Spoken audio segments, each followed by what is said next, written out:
இன்றைக்கி நாம் சுவையான பீன்ஸ் கேரட் பொரியல் எப்படி செய்யலான்னு பார்க்க போகிறோம். Hi friends, welcome to 90s Jana channel. என்னோட சேனலை ஃபஸ்ட் டைம் பார்க்குறவங்க சப்ஸ்கிரைப் பண்ணிவிட்டு பக்கத்தில் இருக்கிற பெல் பட்டன் அழுத்திக்கோங்க. பொரியல் பண்ணுறதுக்கு ஸ்டவ் ஆன் பண்ணி ஒரு பேன் வச்சுக்கலாம். அதில் 1 ஸ்பூன் அளவு எண்ணெய் ஊற்றிக்கலாம். எண்ணெய் சூடானதும் 3/4 ஸ்பூன் அளவு கடுகு சேர்த்துக்கலாம்.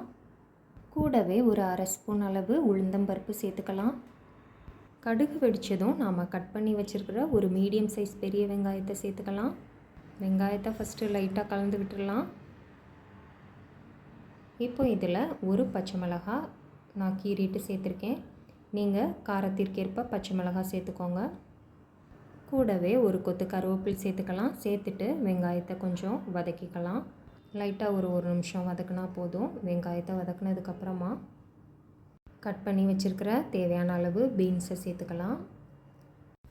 கூடவே கட் பண்ணி வச்சுருக்கிற கேரட்டையும் சேர்த்துக்கலாம். நான் பீன்ஸையும் கேரட்டையும் நல்லா சின்னதாக கட் பண்ணி எடுத்திருக்கேன். நான் எடுத்திருக்க பீன்ஸ் கேரட் அளவு ஒரு 40 பீன்ஸ், ஒரு 4 கேரட் இந்த அளவு இருக்கும். இப்போ இதை எல்லாத்தையும் நல்லா கலந்து விட்டுடலாம். இப்போ பொரியலுக்கு தேவையான அளவு உப்பு சேர்த்துடலாம். நான் இன்றைக்கி அரை ஸ்பூன் அளவு உப்பு சேர்த்துருக்கேன். நீங்கள் எடுத்துருக்க கேரட் பீன்ஸ் அளவை பொறுத்து உப்பு சேர்த்துக்கோங்க. உப்பு சேர்த்துட்டு உப்பு நல்லா எல்லா பக்கமும் மிக்ஸ் ஆகிற அளவு நல்லா கலந்து விட்டுக்கலாம். எல்லாத்தையும் கலந்ததுக்கப்புறமா பீன்ஸ் கேரட் வேகிறதுக்கு தேவையான அளவு தண்ணி சேர்த்துக்கலாம். ஒரு சின்ன டம்ளரில் அரை டம்ளர் அளவு தண்ணி நான் சேர்த்துருக்கேன். இப்போ இதில் ஒரு 1/4 ஸ்பூன் அளவு மஞ்சள் தூள் சேர்த்துக்கலாம்.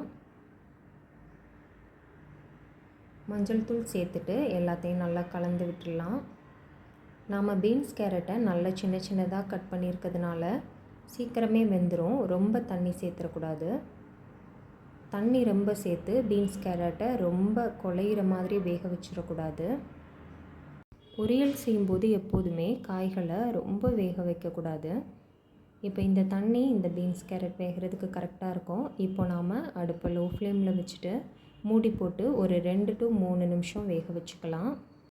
நாம் எடுத்திருக்கிற பீன்ஸ் கேரட் அளவை பொறுத்தும் நாம் கட் பண்ணியிருக்கிற சைஸை பொறுத்தும் நமக்கு பீன்ஸ் கேரட் வெந்து வரும். எனக்கு இன்றைக்கி ஒரு 2.5 நிமிஷத்தில் பீன்ஸ் கேரட் நல்லா வெந்துருச்சு.